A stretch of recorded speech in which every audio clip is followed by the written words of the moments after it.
नीतीश कुमार से आमना सामना हुआ, ऐसी कुछ बातचीत होती है कभी? पहले राजनेता होते हैं, कुछ दिनों से राज अभिनेता आने लगे, जो अपने आप को सेकुलर का सबसे बड़ा आलमबरदार कहता हो, वो सामने आकर बात कर रहे हैं। भारतीय जनता पार्टी में जो मुस्लिम लीडरशिप है उसकी एक बड़ी कमी दिखाई देती है। मैं आपसे सहमत हूँ। भारतीय जनता पार्टी में जितने छोटा या बड़ा जो लीडरशिप आई, वो सिर्फ दिल्ली की परिक्रमा करती है। वो लीडरशिप जो अपने आप को सत्ता के गलियारे तक महदूद रखे, अब उसको खत्म करना पड़ेगा। वैसी को मैं जानता हूँ और इसको मैं बड़ी शिद्दत से महसूस कर रहा हूँ। वैसी भी उसी में शामिल। वो वैसे आप लोगों की बीच में है। नमस्कार, दैनिक जागरण एक्सक्लूसिव में आपका स्वागत है। मैं हूं कमलेश रघुवंशी। मेरे साथ आज एक खास मेहमान है। ये किसी परिचय के मोहताज नहीं है। भारतीय जनता पार्टी में एक बड़ा मुस्लिम नेता के रूप में चेहरा है। हमारे साथ हैं भाजपा अल्पसंख्यक मोर्चे के राष्ट्रीय महासचिव साबिर अली, जो अपने आप को मुसलमानों के बीच में खुद को मोदी का दूत बताते हैं और एक ख़ास प्रायोजन के तहत ये भारतीय जनता पार्टी में शामिल हुए और अभी ये अल्पसंख्यक मोर्चे के तहत देश के मुसलमानों को भारतीय जनता पार्टी से जोड़ने की मुहिम में लगे हुए हैं। साबिर अली काफ़ी चर्चित भी हैं, बेबाक भी हैं और अपनी बात बहुत स्पष्टता से कहते हैं। तो मिलते हैं साबिर अली जी। नमस्कार। भारतीय जनता पार्टी में तो अब आपको 8-9 साल हो गया जी।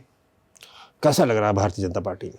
देखिए, भारतीय जनता पार्टी में कैसा लगना ये एक सवाल तो है, लेकिन एक ऐसी पार्टी है कि जिसका रूप व्यापक है। इसमें काम करने में अनुभव मिलता है और मैं समझता हूँ कि पहले हम जिस पार्टी में रहे, बिहार की रीजनल पार्टियाँ थी, तो बिहार से फिर निकल के काम करने का जो पूरे देश का अनुभव था वो वहाँ नहीं मिलता था। यहाँ वो फ़ायदा हुआ है। फ़ायदा हुआ है जी। तो यहाँ जब आप बहुत पहले आपने जब भाजपा में नहीं थे तब आप मोदी जी का विरोध भी करते थे। बिल्कुल। और जब आप मोदी जी की तारीफ़ करने लगे तो आपकी जिस पार्टी में थे वहाँ से आपको हटाया गया। तो क्या वजह थी कि पहले यही नरेंद्र मोदी जी एक समय आज से 8-9 साल पहले आपको पसंद नहीं थे, आप खुलकर उनका विरोध करते थे? बिल्कुल।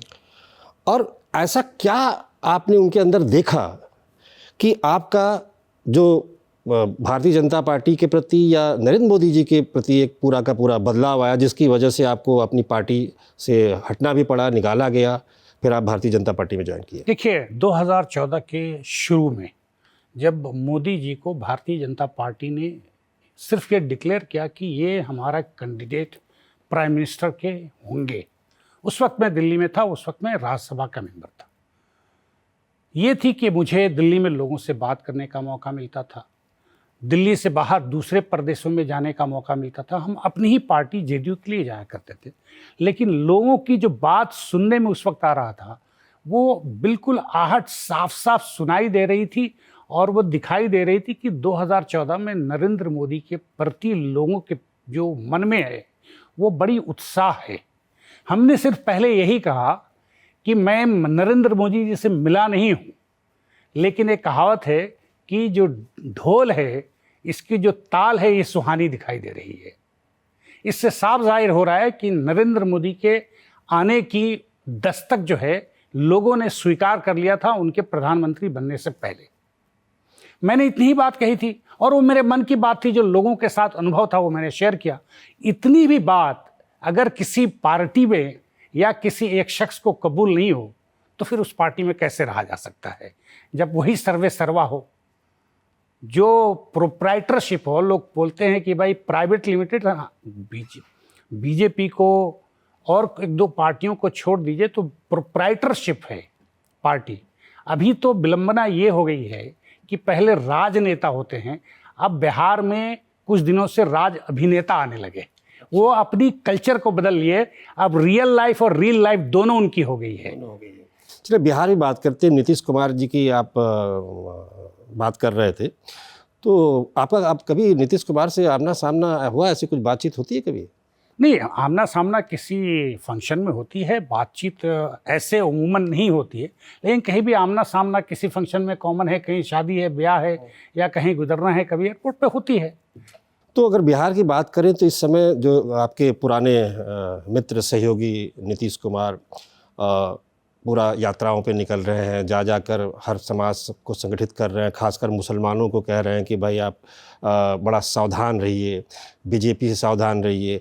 कई बार आपसे भी सावधान रहने के लिए कहते हैं। मैं कहीं देखता हूँ आप भी सभाओं पे जाके आप हमले करते हैं। तो वो जो एक कर रहे हैं, तो आपको लगता है कि आज की जो भाजपा मतलब आज की जो स्थिति है बिहार में, आप वहाँ जिस तरह से हमेशा मुस्लिम तुष्टीकरण की एक राजनीति हुई बिहार के अंदर, बिहार बात करते हैं, लालू के ज़माने में माई समीकरण बनाया, उसके बाद नीतीश भी जिस तरह से उन्होंने मुसलमानों को साधा, तो आपको क्या लगता है कि आपको भी भारतीय जनता पार्टी एक इस उम्मीद के साथ अपने साथ ले आई कि बिहार में आप एक बड़ा चेहरा है, मुस्लिम लीडरशिप है, तो आप किस तरह से मुसलमानों को जोड़ पाएंगे भाजपा के साथ? अभी कितना क्या कर पाए? इसी के साथ एक और सीधा जुड़ा, और जो एक पूरा का पूरा भय का एक वातावरण गठित किया गया है कि भारतीय जनता पार्टी, मुसलमान जो है भारतीय जनता पार्टी के साथ नहीं हो सकता, तो आपके सामने कैसे चैलेंजेस महसूस करते हैं और कितने लोगों को आप अपनी बात को समझा पाते हैं कि भारतीय जनता पार्टी से जुड़ने में उनका क्या फ़ायदा है और क्या करते हैं आप, कैसे मूव करते हैं? देखिए, अभी आपने जो दो मूल बातें की हैं कि भारतीय जनता पार्टी के खिलाफ जो तुष्टीकरण हुई है, ये तो 90 के दशक के बाद ये पार्टियां जो रीजनल बनी हैं इनकी पैदाइश हुई। लेकिन उससे पहले आज़ादी से लेकर 1948-50 बेसिकली 50 के बाद और 90 तक ये जो 40 साल का कार्यकाल रहा कांग्रेस का, बेसिकली बीज इसने बनाया और इसको बड़ा दरख्त कर दिया और ऐसा डराता रहा मुसलमानों को, चूँकि मुसलमान थोड़ा सा कम पढ़ा लिखा और उसकी तादाद बढ़ती चली गई, उसकी कमज़ोरी की, चाहे वो धन के मामले में हो, इल्म के मामले में हो, मन के मामले में हो, अनुभव के मामले में हो, मुसलमान एकदम बिल्कुल उसको ऐसे कोने में कांग्रेस ने 40 साल धकेला कि उसकी सोचने की शक्ति खत्म हो गई। जो नेता, जो अभिनेता बन के सामने जाके रियल लाइफ कुछ और है और रियल लाइफ दिखाने लगे, उसको वो बिलीव करते रहे, क्योंकि उनके पास संसाधन नहीं थी। अब संसाधन हो गया है हर के हाथ में, जिसका नाम मोबाइल है।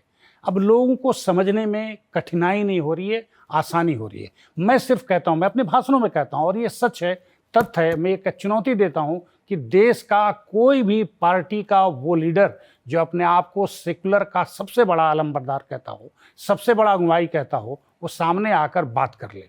अगर वो मुझे कह देगा कि उसकी बात, अगर वो मुझे ये साबित कर देगा कि उसकी बात सत्य है, तो मैं राजनीति से संन्यास ले लूँगा। देखिए, 6 साल लगभग अटल बिहारी वाजपेयी जी की सरकार रही। मैं भारत की बात कर रहा हूँ, किसी एक प्रदेश की तो उदाहरण दे तो बहुत लंबा हो जाएगा और कैमरे की ये है कि भाई हमको अपनी बातें कम समय में रखना है। और तकरीबन 9 साल से ज़्यादा, 9 साल और कुछ महीने कुछ दिन जो भी हो, मोदी जी की सरकार, सब मिला दे तो लगभग 16 साल, 15 साल और कुछ महीने पूरे भारत में भारतीय जनता पार्टी की सरकार रही।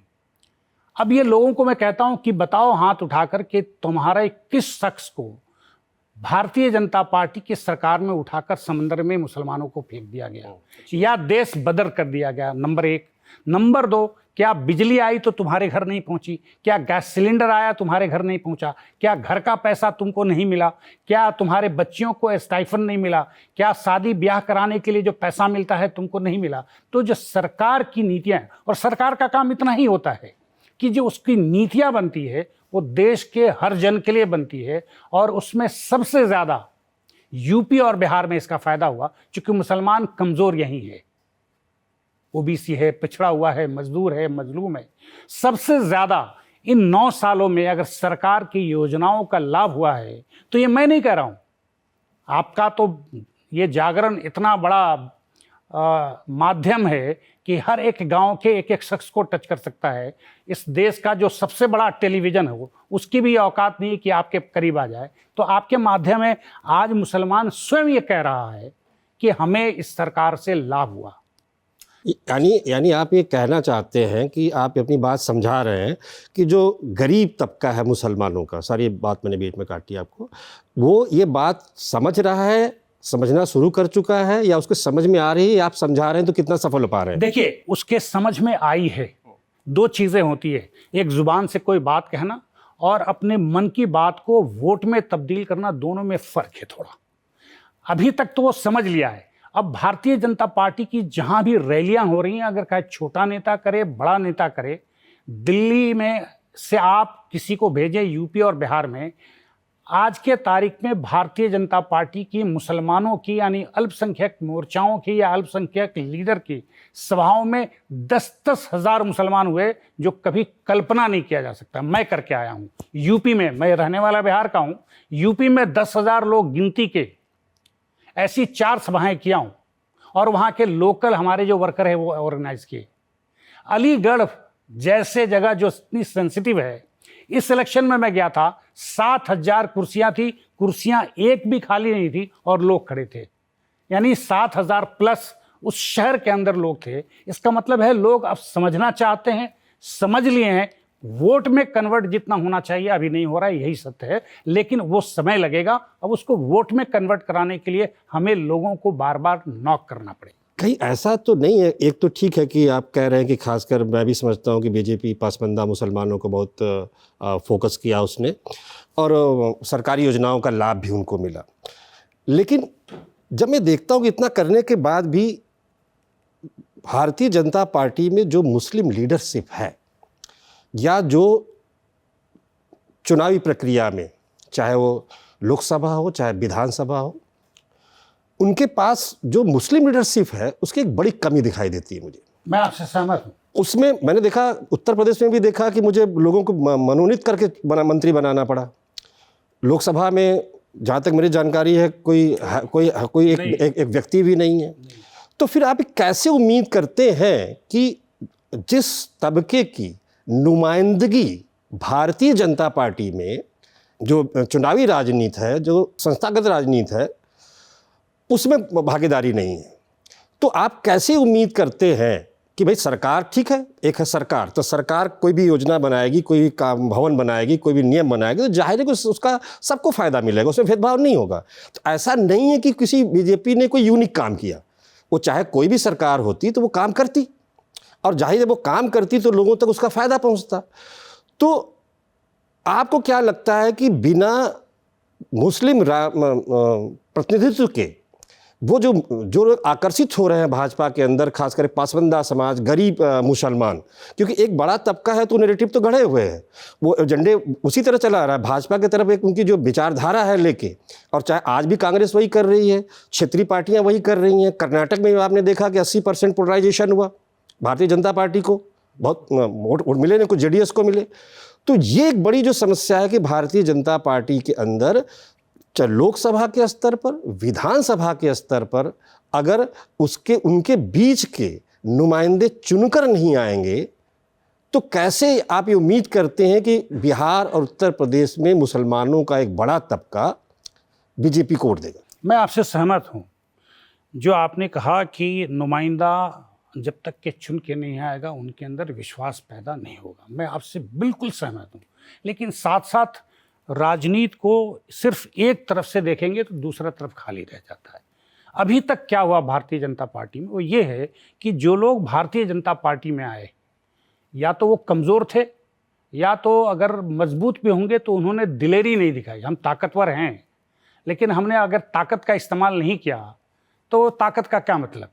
मैं इससे सहमत हूं कि भारतीय जनता पार्टी का कोई लीडर जिसको अपने लोगों को बीच जाना चाहिए वो नहीं गया, कुर्ता पजामा पहना और भारतीय जनता पार्टी बड़े लीडरों के सामने खड़ा रहा और जो भी बात करना था वो बात को रखा।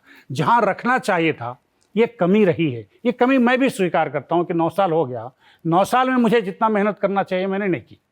ये कहने में मुझे कोई समझ, देखिए सियासत है, सच बोलना चाहिए, फिर हमको रियल लाइफ में और रियल लाइफ में फ़र्क नहीं आएगा। अगर हम किसी को आर्टिस्ट बोलते हैं, किसी को अभिनेता बोलते हैं, तो हम भी वही हो जाएंगे। तो सच यही है कि भारतीय जनता पार्टी में जितने छोटा या बड़ा जो लीडरशिप आई, वो सिर्फ दिल्ली की परिक्रमा करती रही, चाहे वो साबिर अली क्यों नहीं हो। अब ये नहीं चलेगा। ऐसा करने से आप पार्टी का और देश का भला नहीं कर सकते। इसको बदलना होगा। अगर पार्टी कोई जिम्मेदारी देती है तो वो लोगों के, आप जिस समाज की, चूंकि हमारे इस देश की जो बनावट है और वो ये है कि जिस समाज का कोई शख्स रहता है, चाहे हिंदू हो, सिख हो, ईसाई हो, कोई भी हो, बुद्धिस्ट हो, उसके समाज का अगर जाके बात करता है तो लोग जल्दी से समझते हैं और उसको स्वीकार करते हैं। ये काम अब भारतीय जनता पार्टी में जो मुसलमान है उसको करना पड़ेगा, क्योंकि लोग अब समझ रहे हैं और स्वीकार कर रहे हैं। अब इस पे इंक्लाइन है कि अगर हमको थोड़ा भी जगह मिली तो वो रास्ते पे चल पड़ेंगे। चले हैं। यूपी में परिणाम भी है इस बार। यूपी में आप 10% कहें कि 4% बोले, वोट मुसलमानों ने ओरिजिनल दिया है। Booth wise Bharatiya Janata party को भी इसका आकलन है और ये बिहार में होगा और मैं करने जा रहा हूं। मैं घर घर तो नहीं कह सकता, लेकिन हर प्रखंड घूमूंगा और जो भारतीय जनता पार्टी की जो काम है, खासकर नरेंद्र मोदी की अगुवाई में जो सरकार चली है, जो काम किया है, वो तो बताना चाहिए। और अभी तक कांग्रेस और वो पार्टियां जो मुसलमानों को मूर्ख बनाती रही, बधुआ मजदूर समझता रहा और उसको एक कोने में सिर्फ उसी दिन इस्तेमाल किया, एक दिन वोट देने के लिए। उसके बाद उसके पास चर्चा भी नहीं की, उसके लिए सोचा भी नहीं। अगर सोचा होता तो ये हाल नहीं होते। इसके लिए अब काम करना पड़ेगा, लोगों के बीच जाना पड़ेगा। इसमें कमी भारतीय जनता पार्टी के वो लीडरशिप जो अपने आप को सत्ता के गलियारे तक महदूद रखे, अब उसको ख़त्म करना पड़ेगा। बहुत मज़ा आता है आपसे बातचीत करके, अपनी बेबाकी से बोलते हैं। इसी सवाल को मैं थोड़ा आगे बढ़ाता हूँ। जाहिर है कि मौका मिला लोगों को, मुस्लिम समाज के बहुत सारे नेताओं को समय समय पर बहुत सारे लोग मिले। भाई कई नाम है, मैं नाम लूँगा तो अच्छा नहीं लगेगा। तो जो बिहार से आते हैं, उत्तर प्रदेश से आते हैं और पदों पे रहे, मंत्री रहे, उनको बहुत समय समय पर पद भी दिए गए, सरकार में जिम्मेदारी भी दी गई, लेकिन जो कनेक्ट करना चाहिए थे नहीं कर पाए। लेकिन एक चीज़ और नज़र आती है, मुझे लगता है कि आप इस सवाल का बेहतर उत्तर दे सकते हैं। जब भी कभी जो एक बीजेपी के अंदर मुस्लिम पॉलिटिक्स की एक अपनी एक व्यवस्था है, जब भी कोई नया व्यक्ति आता है या उससे जुड़ता है तो इतना घोर विरोध शुरू होता है कि एन के प्रकरण कैसी तरह इसको मेन स्ट्रीम में ना आ पाए। आप ज्वाइन करने के 5-6 साल बाद आपको बैठे रहे, ज्वाइन करते ही आपको 24 घंटे के अंदर पार्टी से जाना पड़ा, फिर बिहार इलेक्शन के समय फिर आपको फिर ले आया गया, ज्वाइन कराया गया। आपको क्या बना, मतलब आपको जिम्मेदारी मिलती है अल्पसंख्यक मोर्चे। फिर भी नुमाइंदगी बिहार की कितने लोगों की है? 2 लोगों की। यूपी से कितने लोगों की? 2 लोगों की। वो केवल अल्पसंख्यक मोर्चा केवल मुसलमानों के लिए तो है नहीं, बिल्कुल नहीं, जो भी एकदम सत्य है, सबके लिए है। तो एक भाजपा का जो अल्पसंख्यक मोर्चा है वो तो एक परंपरा ये है कि भाई मेन स्ट्रीम में तो अभी आने की का बाद है पार्टी में पद, ठीक है, अल्पसंख्यक मोर्चा अपने ढंग से काम करता है दूसरे तरीके। तो ये जो एक प्रक्रिया है कि जब कोई लीडरशिप कहीं से भी आती है, मैं उत्तर प्रदेश में भी नाम लूँगा, वहाँ अभी जो पुराने हैं वो जिनको मंत्री बनाया गया था, फिर एक दूसरे, अब वो कहीं ना कहीं उनको लगता है कि भाई हमें थे, ये कहाँ से आ गए। तो जब कोई नया व्यक्ति आता है तो खुद दूसरे क्या कहें, उनके जो मुस्लिम नुमाइंदगी है उसी के अंदर वहीं से एक प्रखर विरोध शुरू हो जाता है। उसकी रीज़न क्या है? इसकी वजह ये देखिए, मैं फिर कहता हूँ, मैं राजनीति डर उड़ के करता उड़ता नहीं हूँ। राजनीति में अगर हम आए हैं तो सामाजिक जीवन के लिए, और समाज में जब कोई बात कहे, ये ज़ुबान जो है ना बहुत कीमती है। ये ईश्वर ने पूरी दुनिया में जितनी सृष्टि में अगर इंसान को बनाया है तो ज़ुबान 32 दांत के अंदर बनाया है। इसकी बड़ी कीमत होती है और इससे जो बात निकले वो सच निकलनी चाहिए। मैं इसमें बिलीव करता हूँ और आखिरी सांस तक बिलीव करूँगा। जो लोग, अगर कोई भी शख्स अगर कमज़ोर हो और उसको लगे कि ज़रा भी आगे पीछे हवा के झोंकों से या कोई बड़ा दरख्त पैदा हो जाए जिसके साए में मैं निपट जाऊं, जो सिर्फ दिल्ली के गलियारे में रहेगा, तो उसको तो डर बनेगा ना। और ये डर नहीं होना चाहिए यार। किसी भी पार्टी में रहो या कोई काम करो, किसी ऑर्गेनाइजेशन में करो, पत्रकारिता करो, डर के मत करो। डर के करोगे तो तुम कमज़ोर रहोगे और फिर सही नहीं कर पाओगे। यही सत्य है। जब बेखौफ होगे तो अच्छा करोगे। हो सकता है तुम्हें मुश्किल का सामना करना पड़े, लेकिन जब सार्वजनिक जीवन में आए तो बेखौफ होकर काम करना चाहिए। ऐसे कम लोग होते हैं और हर जगह हैं। और मैं समझता हूँ जो लोग कमज़ोर होंगे, कमज़ोर रहे होंगे, उनको ये डर ज़रूर सताती होगी। हाँ, मैं आपसे एक बात से सहमत हूँ कि कई बार लोग खुद भी अपने आप फांसी में पहुँच रहे हैं, जो मौका मिला उनको। और अभी आपको मौका मिला है, आपको बहुत काम करना है, आप कर भी रहे हैं। थोड़ा-सा आगे बढ़ते हैं बातचीत को। अब ये मुझे बताइए कि आप ज़ाहिर है अल्पसंख्यक मोर्चे के नाते देश भर में घूमते होंगे, अलग-अलग संगठन के लिए काम करते होंगे। ज़ाहिर है कि नंबर जहाँ से आते हैं, उत्तर प्रदेश और बिहार और तमाम। तो आप 2024 में आपको उत्तर प्रदेश और बिहार में, जबकि इतना ये पोलराइजेशन हो रहा है, सब लोग इकट्ठे हो रहे हैं, और बिहार में तो ओवैसी साहब की भी एंट्री होगी, उन्होंने जिता भी लिया अपना, बिल्कुल 5 लोग जीते। 5 लोग जीत गए, और जो कोई सोच भी नहीं रहा था, बिल्कुल और उन्होंने नुमाइंदगी भी दी। बिल्कुल।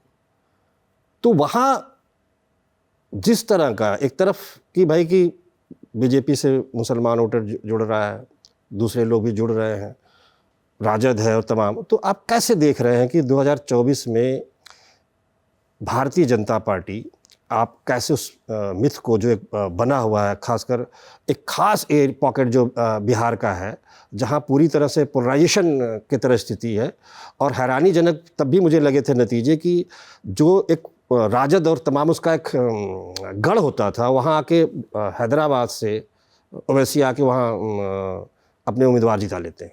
देखिए, आपने जो बात कही इसमें तथ्य ये है कि 1990 के बाद लालू यादव का उदय होता है बिहार में, मुलायम सिंह का उदय होता है यूपी में।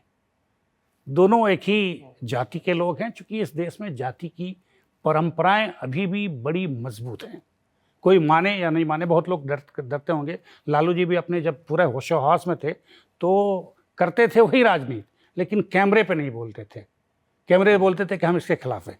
नीतीश कुमार जी वो अपने जाति की राजनीति करते हैं, ये मैं नहीं कह रहा हूँ, ये आंकड़े कहते हैं। वहाँ ऑफिसर के तबादले, ऑफिसर की पोस्टिंग आप देखेंगे तो छोटा से छोटा और बड़ा से बड़ा एक भी पदाधिकारी उनके कास्ट का ऐसा नहीं है जो अच्छी जगह, जहाँ वो हाथ में एक, मैं जजमेंट देख रहा था हाई कोर्ट के जो जज का, हाथ में ग्रीसिंग की बात कर रहा था वो अफसर को, तो ऐसी कोई जगह नहीं है जो उनके हाथ में ग्रीस नहीं लगता हो, वो जगह पे वो लोग बैठे हुए। ये तो एक पहलू हो गया। दूसरा पहलू हुआ कि क्यों वहाँ पर आके MIM अपना सीट जिता ले गया, उसकी कारण ये थी, और इसका उदाहरण तकरीबन 6 साल पहले से शुरू हो गया था, जब लालू यादव 22 सीट पे सिमट गए थे। मुसलमान इस वक्त बेजार है, यानी त्रस्त है, लेकिन जो उसके जहन में भरा हुआ है कि भारतीय जनता पार्टी को कौन हराएगा, उसके साथ हो जाओ। मुसलमान इस वक्त लालू के साथ नहीं है, दिल से, मजबूरी में है, मजबूती में नहीं है। उसको नीतीश कुमार भी इससे पहले भारतीय जनता पार्टी के साथ रह के भुनाने का कोशिश किए, और उसमें कुछ हद तक कामयाब हुए। भारतीय जनता पार्टी के साथ रहकर 2010 के इलेक्शन में नीतीश कुमार 27% मुसलमानों का वोट लेके चले गए। ये इनको मालूम है कि फिल्म कैसे तैयार करना है, लेकिन इस वक्त ज़रूरत है, और मैं समझता हूं कि मुसलमानों के गढ़ में जाकर काम किया जाए तो ये मिथ को तोड़ा जा सकता है और टूटेगा। मैं बड़ा दावा नहीं कर रहा हूं, लेकिन 2024 में आपके टेबल पे बैठ के जा रहा हूं, 2024 के पार्लियामेंट के इलेक्शन के रिजल्ट बिहार के क्या होंगे मैं भविष्यवाणी नहीं कर सकता, ना मैं सर्वे करने वाला हूं, लोगों के बीच रहता हूं। मैं आपसे कह के जा रहा हूं कि कम से कम 20 से 25% मुसलमान भारतीय जनता पार्टी को इस बार बिहार में वोट देगा। मैं 50% की बात कर रही हूँ, चूंकि लोगों की मन बनी हुई है। अब सिर्फ उसको धक्का देना है, रोज़ समझाना है और उसको याद दिलाना है। सबक एक बार याद हो जाए, जैसे हम लोग किताब पढ़ते हैं, एक बार याद हो जाती है, जब उसको हम अध्ययन फिर दोबारा नहीं करते हैं, याद नहीं करते हैं, तो आदमी भूल जाता है। तो ये चीज़ों को याद दिलाना है, और वह जिम्मेदारी हमारे पर है, भारतीय जनता पार्टी के दूसरे वर्करों पे है। जो समन्वय में गैप था, मैं भाजपा के लिए बोलता हूं कि मुसलमानों के साथ भाजपा का जो समन्वय था उसमें गैप था, अभी भी है।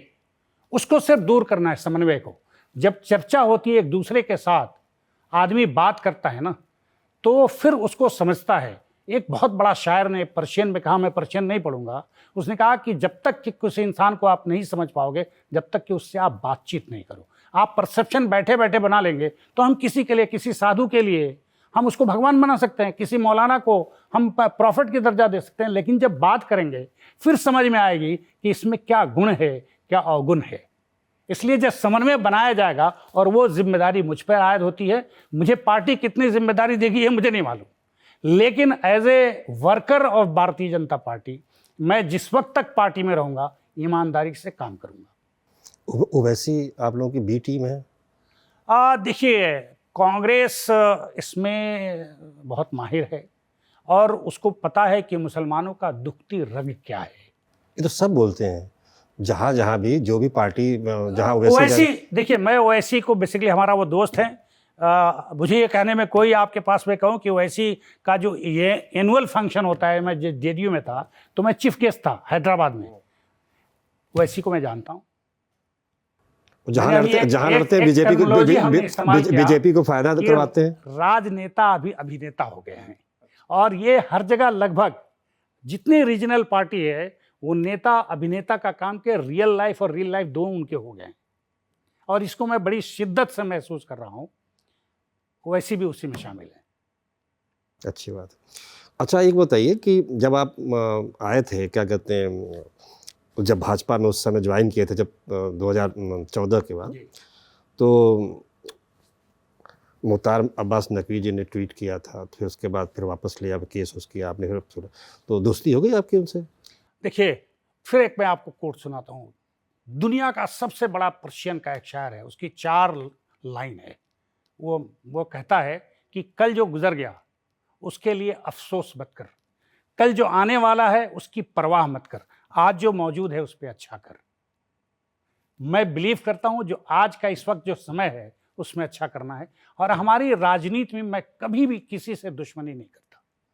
हर आदमी का अपना अपना सोचने का अंदाज है। उस वक्त उन्होंने सोचा होगा कि शायद साबिर अली से हमारी कोई पॉलिटिकल क्षति हो सकती है, कुछ और सोचा होगा। हमारी दोस्ती बहुत अच्छी है, हमारी वार्ता भी होती है, बातचीत होती है, हमेशा होती है। मैंने ताल कटोरा में प्रोग्राम किया, उनको एज ए चीफ गेस्ट बुलाया। वो जो पासमानदा समाज वाला ये पहला, सबसे पहले मैंने किया। भारतीय जनता पार्टी में रह के किसी की ये जरूरत नहीं थी कि मुसलमानों का पासमानदा का बोला। मैं सबसे पहले भारतीय जनता पार्टी के इतिहास में सबसे पहले ताल कटोरा में, मैं 8,000 लोगों की कैपेसिटी नहीं है, 8,700 आईबी की रिपोर्ट थी कि लोग आए, और उसमें 50% मौलाना थे, और वो भी यूपी और राजस्थान और हरियाणा से।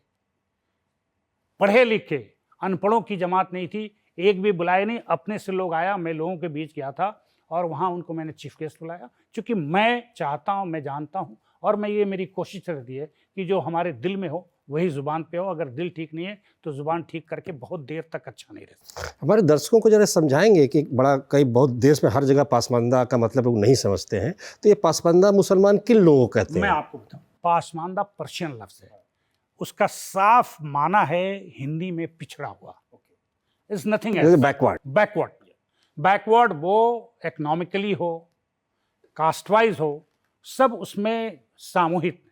यानी मेरे गांव में अगर कोई नाई है, वो है तो वो पासमानदा है। यस, ओबीसी को पासमानदा कहते हैं, यानी पिछड़ा। जो लफ्जी माना है, जो मीनिंग है, वो है पिछड़ा। पासमानदा मीन्स पिछड़ा, दैट्स इट। वो कोई आइडेंटिफाइड नहीं है, कोई भी हो सकता है। अगर मुसलमानों में ठीक है, ये पासमानदाओं की पूरे देश में जो संख्या है वो 85% के आसपास है।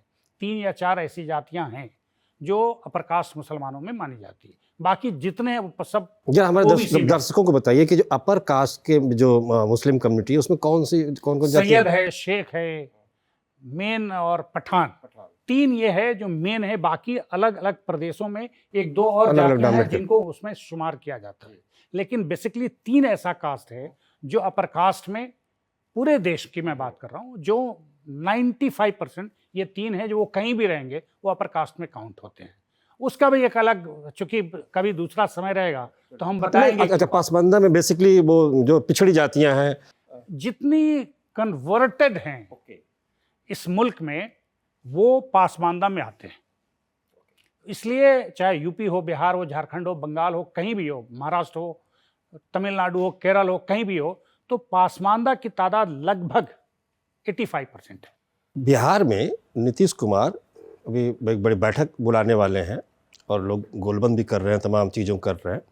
तो आप उस नीतीश को कैसे देखते हैं? नीतीश के बहुत पुराने साथी रहे हैं, उनके आप बहुत रग रग भी जानते हैं, आपकी दोस्ती भी प्रगाढ़ रही, और जब अलगाव हुआ तो अलगाव हुआ। अब मुझे नहीं लगता कि नीतीश को आपसे बेहतर कौन जानता है। तो नीतीश जी की स्ट्रेटजी के बारे में कुछ बातचीत है? देखिए, नीतीश जी का ऐसा है, ये कहने में कोई दिक्कत नहीं है, चूंकि ये उनका पर्सनल नहीं है, सामाजिक।